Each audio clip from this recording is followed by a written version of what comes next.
Nesse momento, eu gostaria de convidar o diretor do Centro Euro-Mediterrâneo de Mudanças Climáticas, o senhor Antônio Navarra.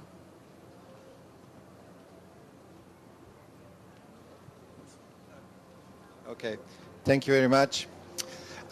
Let me switch gear a little bit, because central to the concept of green growth is innovation and science.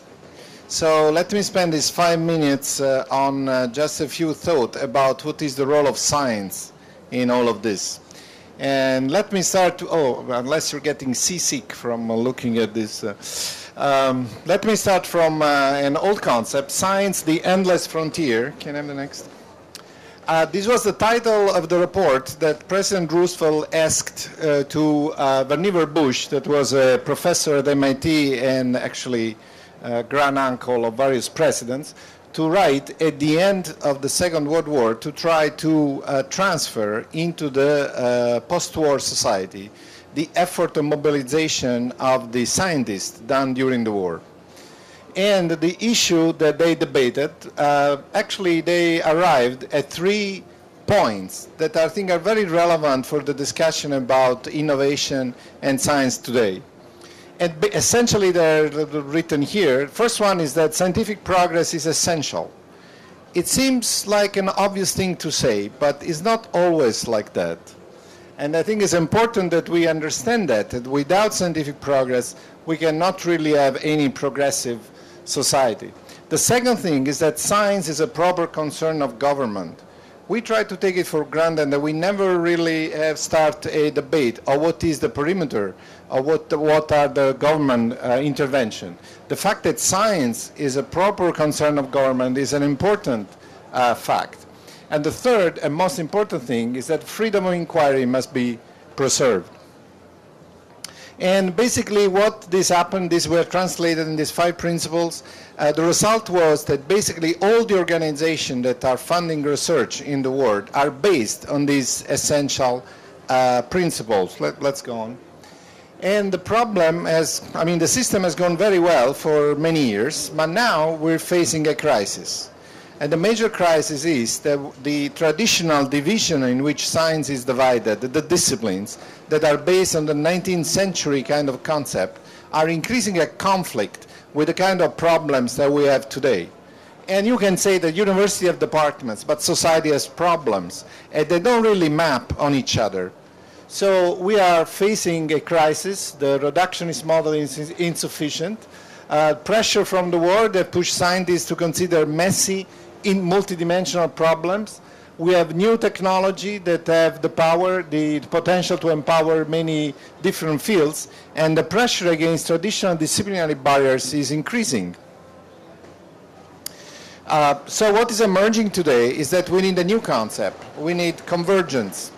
Basically, we need to break the disciplinary barriers and to define what are the new technological and scientific disciplines that are relevant to the problem we have today, like the problem of climate change and the way of transforming our society in a way that we can protect the environment and lower the carbon impact on the world. This is an ongoing discussion, and my claim is that, my claim is that climate change is the first example of a converging science. We need to, as we have seen in this discussion even this morning, we have to take experience and expertise from many different disciplines, not always very close. And then we need to put them together in a way that can share methods and concepts. In this way, we get to faster innovation, cheaper implementation, and better solution. Let's skip that. We are too close to lunch. So we need to develop proper institutions. This is the example of how our center is organized.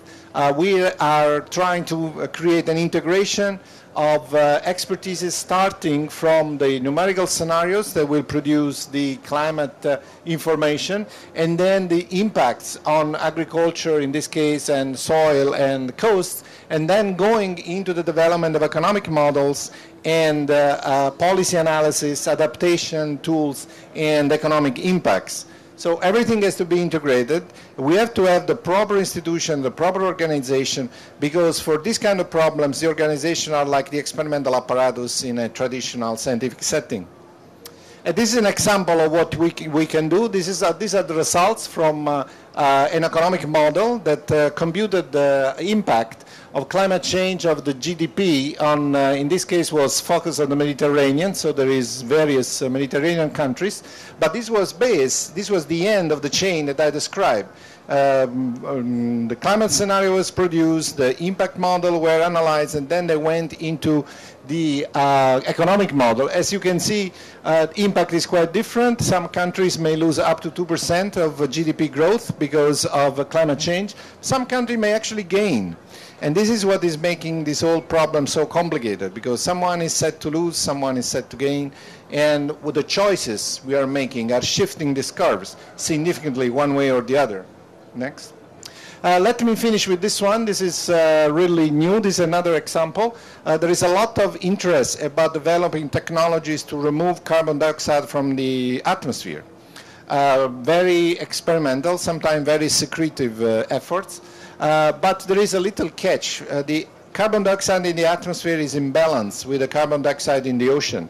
So if you look at the picture on the left, if you magically remove a large amount of carbon dioxide from the atmosphere in one instant, those are the drops that you can see in the black, red, and blue line, what's happening is that the ocean will degas, will actually free up some of the carbon dioxide in the ocean because it's not in balance in the atmosphere anymore, and you will get an increase in the atmospheric concentration that can be as high as 10 or 15 ppm. So this is done using a sophisticated model of the carbon cycle. This is an example of how science can actually contribute directly to inform policy, because you can actually, in this case was very idealistic, was just instantaneous, but on the right there is the results if instead you start hypothesizing policy by which you're removing slowly, according to prescribed path, carbon dioxide in the atmosphere. You can see the effectiveness of doing that particular strategy. Therefore, you can assess what is the impact of a particular policy. So these are, can I have the next? I think I've finished. Yeah, that was all I have to say. I really think that the issue we have here are going to become more stronger and stronger over the next few years. The content that we have to put in the policy we're choosing, in the technological choices that we're going to make, are going to be strongly science-based, and therefore there is a very big responsibility on science community to produce accurate, honest, and timely results. Thank you.